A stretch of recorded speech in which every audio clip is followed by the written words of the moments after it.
My father has a rating for everyone. At Sunday dinner, he finally gave one to my late mother, out loud, to my face. And my girlfriend, who he'd scored a 6, stood up from the table. What she set down in front of him is the only thing I've ever seen shut my father up. You need to understand the man. My dad grades people like livestock at a fair. The pastor's handshake, weak. My cousin's fiancé, laughs too big for her face. He taught me to stand up straight in photos when I was 10. Shoulders back, we're not slouchers. And once muted the TV to critique a weatherman's suit. When Mom was alive, she'd swat his arm and say, "Nobody asked, Gerald." She was the only referee he ever accepted. She's been gone 6 years, and the grading has run unrefereed ever since. Mara and I have been together a year. She's a home health aide, the kindest person I've ever met, and I put off the introduction for 11 months because I knew exactly what he was.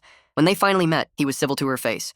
And then, while she carried plates to the kitchen, he leaned back and delivered the verdict like a stock price. "Solid 6, son. Sweet. But you're a good-looking kid. You could do a lot better." What he didn't know, what made the sentence almost funny, is that he'd already met her, sort of. When he had his knee replaced last winter, too proud to admit he couldn't do stairs, someone arranged neighborly meal deliveries for 2 weeks through the widow next door. Casseroles, soups, a brisket he still brings up. That was Mara. She organized it anonymously because, she told me, men that age can't stand owing anybody. She also asked me for something in month 2 of dating that I didn't think much about at the time. My mother's recipes. I told her the box went missing after the funeral. Dad, in his grief, had let Mom's sister take the kitchen stuff, and it vanished into an estate sale abyss we never untangled. My father never mentions it. It's the one grade he's never issued. What losing that box cost him. Mara spent 9 months finding it. That's the part I only learned later. She'd tracked my aunt to Arizona, sweet-talked her through 2 phone calls, paid the shipping herself, and had been quietly cooking her way through it, card by card, practicing. The brisket he raved about all winter was my mother's brisket. He'd been eating his wife's cooking for months and grading the cook a 6. So, Sunday dinner, round 2. Mara cooked at our place. Dad invited because I keep trying. God knows why. He was in rare form. Graded the salad. Restaurants overdress, this underdresses. Graded a photo of Mara's niece. And then,